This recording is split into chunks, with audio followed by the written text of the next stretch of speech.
Ladies and gentlemen, the legal fee contribution fiasco. The reasons why I'm bringing out that topic, it's just because in the eyes of the lazy gang, everything that IAM-Marwa or Travel Commando involved himself into turned fiasco. They term it fiasco, or another term that they best describe it, it's a scam. So in today's deliberation, we want to know and unravel the facts and the truth where this legal fees contribution itself is a fiasco, or the lives of the lazy gang. It's what points to a fiasco. You know, their lives is full of myriads issues. If not lies, still information, hyperbole, defaming people, hence fiascos in the lazy gang life. Not as they put it, that IAM-Marwa's legal fee contribution fiascos. So for us to deliberate and point out everything into this mess, kindly please, I beg you to travel with me, because I'm going to point various things through asking these three questions. And thereafter, these questions will form the basis of our deliberations, and they will be answered, particularly because there are three questions were asked by three lazy gang people. So let's dissect the questions herein. Did IAM-Marwa remove the M-Pesa post of a legal fee contribution? The answer in affirmative is yes. And I will explain it to demystify the Nairobi teacher's dumbfounded assertions, because there is assertion that Nairobi teacher is now coming with. That one will be answered at the progression stages of this video. Please, calmly travel with me. Question number 2. Did IAM-Marwa tell us and the audience that his M-Pesa and Safaricom line is no longer in use, and he no longer have that line with him? This one will also going to explain and to demystify BlackBeautyTV wrongful assertions, plus the truth about it, so that it seals in Black Beauty's medulla oblongata. The assertion itself shall be demystified big time. Question number 3. Did IAM-Marwa direct that all the legal fees contribution be channeled to Giti Riba's line? Yes. I will also explain to whether the Amqarol's false and wrongful claim about IAM-Marwa. So guys, if you're coming across this video and channel for the very first time, kindly click at the notification bell, so that whenever I upload a video, YouTube shall notify instantly. To my loyal subscriber, may God bless you abundantly. So let's dive in, lest we forget. Welcome back to my YouTube chit chat. My name is Inazak, and this is my YouTube channel. So guys, to answer Nairobi teacher's assertions and dumbfounded notion, let's remind ourselves through question that Nairobi teacher asked. Did IAM-Marwa remove the M-Pesa's contribution post? In the affirmative, the answer was yes, because Nairobi teacher wanted to know why. And Nairobi teacher's assertion was also laced with other dumbfounded facts or allegation that he was saying it was a scam, that's why IAM-Marwa removed the post. Hell no, it wasn't a scam. So this is the answer that Nairobi teacher must get to know, and I hope it will be sealed. You know, so the question above that reads whether IAM-Marwa removed it or not removed it, and the reasons why IAM-Marwa removed that post points to 3 or 4 things. Number 1, yes, it was removed because the time elapsed. The time for that post itself was elapsed, because it was no longer in use anymore. It was no longer useful anymore. That's why IAM-Marwa decided to remove it. That's number 1. Number 2, because there was new information that was making that post so ordinary, so that this post had to be expunged or proscribed from the IAM-Marwa post. So the new post had to be done. Or an explanation of Q&A questions arose from the removal from that post. That's why IAM-Marwa had to give a directive where the legal fee had to be channeled. So the post itself warrantly elapsed when it comes to information. Number 3, the information that was contained therein in that post was now obsolete or stale, because there was new information coming in that now they will no longer use that M-Pesa number onto that post. There's a new information and a new directive that all the funds be channeled to GTRiver's number. That's why this post had to be removed. But the question that is now arising from all these things, was Nairobi teacher right to claim it that IAM-Marwa was involving into a scam? That's why the post was removed. First of all, there is something that Nairobi teacher said that it was a GoFundMe. Was it a GoFundMe? No, it wasn't a GoFundMe, because IAM-Marwa was not running a GoFundMe for legal fees solicitation. No, IAM-Marwa put M-Pesa contribution for legal funding contribution. That is line number 1. Do all this action taken by IAM-Marwa warrantly a scam? No, it's not a scam. Any information or any latest development to your information enrichment must be provided. That one does not qualify any action to be a scam, because IAM-Marwa needs help. IAM-Marwa need to provide these numbers, and that's why the number had to be changed, and that's why the post had to be collapsed. What makes a collapse of a post to be something so scandalous? It ain't. Therefore, the answer itself suits Nairobi teacher, and I hope it will the seals. Yes, in affirmative, information declassified, big time. It never stopped from there, because there was also number 2 question.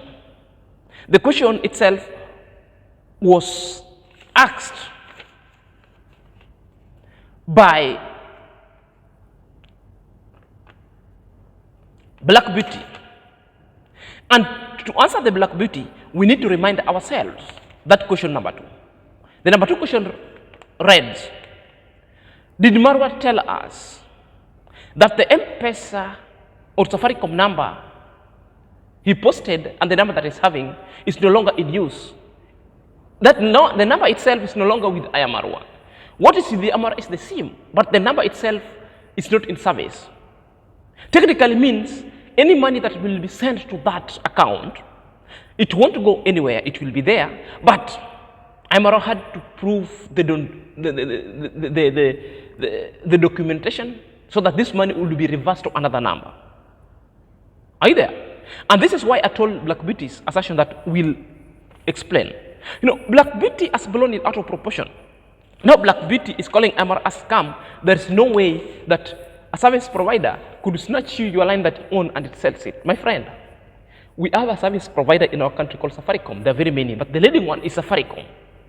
For example, in this country, I traveled with my number, but at one point, I finished a period of 6 months without putting any credit. My number was inactive. Did you know Safaricom reached me and texted me that if I'd never loaded, if I've not used my number in the next 1 month, therefore, my number will be obsolete and it will be sold, because the number itself belongs to the Safaricom, the service provider. They can basically sell it to another person. Another example, my brother who died have his number even at now, but my brother died 2 years ago. So in 2 years, his number has not been used. But if I give you a number you call today, the number has already been sold to another person. The number will get through to another person. Something that really taunts me, even now, that you mean I'm calling my brother's number, who was buried 2 years ago, and this number is going through and somebody is picking the number so that we talk. So I think this is the lapses that Safaricom also could come in and bridge the gap. Either they do away with that number completely and they bring another one, but it taunts. Until at one point I had to post the pain of having a brother, having lost a brother, then you have to delete your brother's contacts from your phone book or your phone list. You know, so this thing normally happens.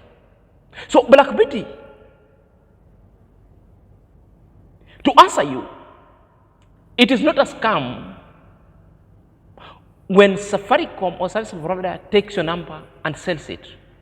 Safaricom, a service provider in Kenya or a leading in East Africa, will always take your number, notify you, to tell you that you're going to lose your number.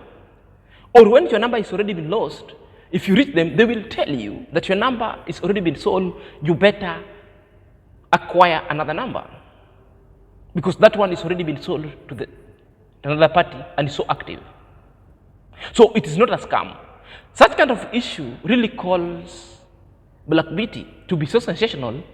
They like easy things to come here on YouTube channel to rant so that they be the first people to post without doing a research. Such simple thing you can just Google, you'll get, or ask a Kenyan. But I know, even if you have asked a Kenyan and you've been furnished with the truthful, you do better choose never to say the truth because you want something so sensational like this so that it sells. Are you there? So it's not like the lazy gang don't know. They know the truth. The problem is they want to make a reaction. They're looking something to make their reaction so scandalous, so dramatic, so that people can come and watch because they know anything fiasco, anything comes around IAM-Marwa that they think of, not the truthful, people will come and gallivant around it. So the number, that's what they are looking for. You know? So these are the valid answers. So Black Beauty, you must get to know all these things. So accusing IAM-Marwa of a scam is not a scam. Safaricom will always confiscate you that number so long as if that number is inactive for a period of 3 to 6 months, not in use, they will have to take that number and the number will be given to another user or another client, so to speaking. That assertions by Black Beauty itself has already been demystified and the information itself declassified. So get it out of your mind. Number 3. The question number 3 that was asked, the question number 3 was asked by Amqarol. And to answer Amqarol, let's remind ourselves the question. So the question that we need to remind ourselves is, did IAM-Marwa direct people to channel their contribution to Gibba's number? In the affirmative, yes, he did it. And there is a clip you even played in your reaction. There is an audio you played. IAM-Marwa explained it through the question and answer session during that live and told people he trusts Gibba and Gibba could handle that kind of funds. Are you there?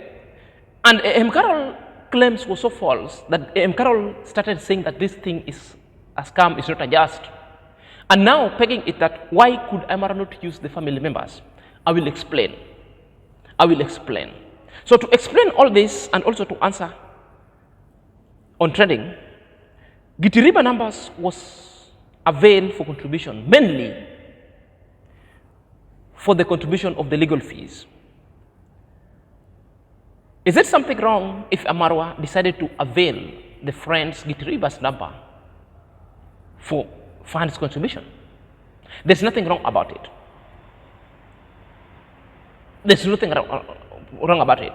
Unless it is provided wrongfully, but it wasn't provided wrongfully, it is IAM-Marwa who approved such information and tell people that such action must be done forthwith.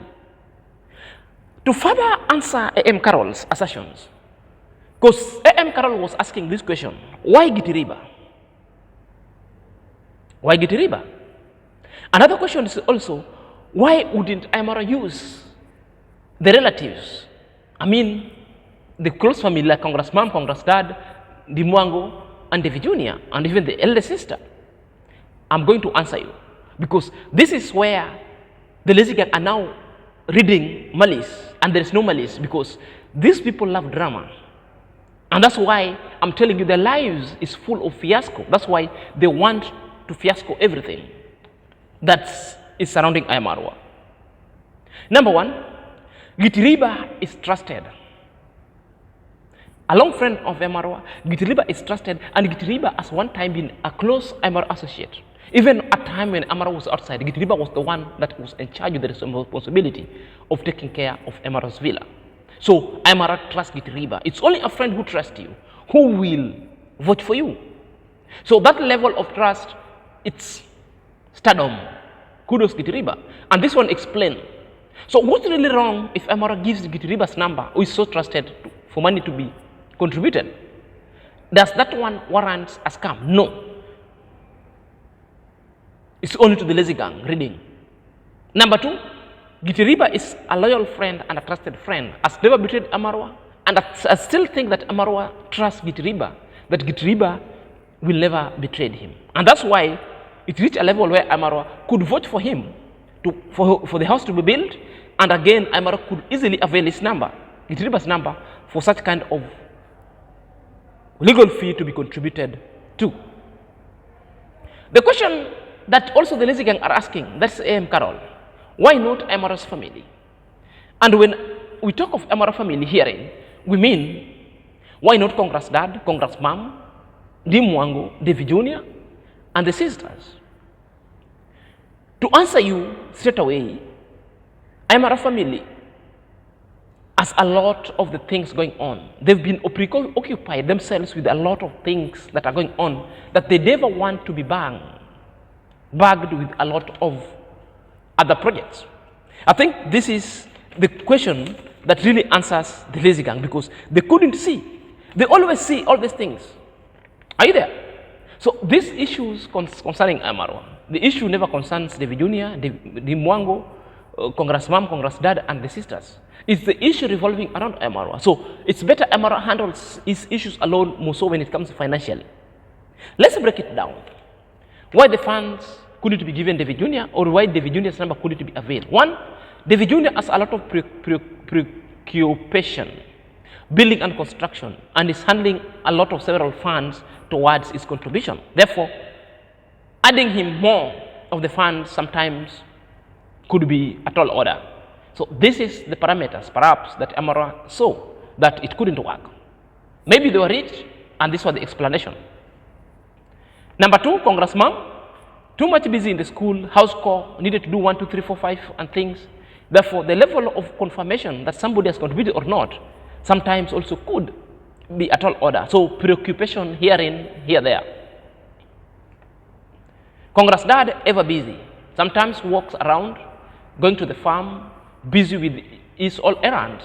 So it also could be a tall order for him to receive. He could, but to lessen the burden of being ever busy, then you're being given another busy schedule and another busy errand. It also will make a toll. So the only chosen person was Gibba. And I've told you that Gibba is fairly free to handle the M-Marwa cash. And that one does not constitute a crime or to a scam. Does availing Gibba's number and digits for contribution qualify it as a scam? Hell no. Only into the lazy gang wildest view. You only give your trusted person's digits for such kind of action. You only vote for a friend who has already been tested, who has already been in your life for all this long time, for such kind of an action. So for the lazy gang assertions, number one, that has already been classified, number one, Nairobi teacher, it was not a scam if M-Marwa collapsed the post. The post itself, its time was elapsed. The information was so new. All the information was so obsolete.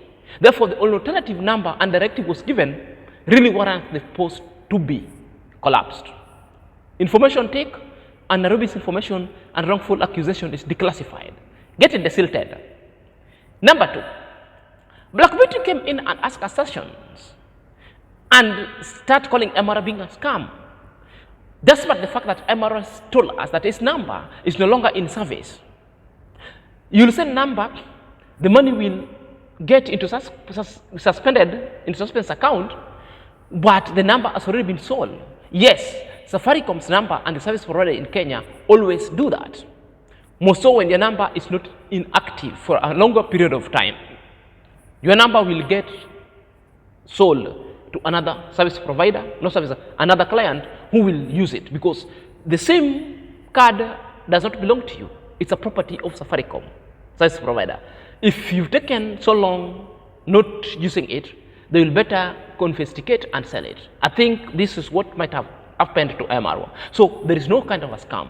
So next time, Black Beauty, do a research, get a valid information, just by mere Googling, give people valid and truthful reaction. Stop sensationalism in your reaction. It must get desilted. Take the information, stale one and a wrongful one assertion by Black Beauty is declassified.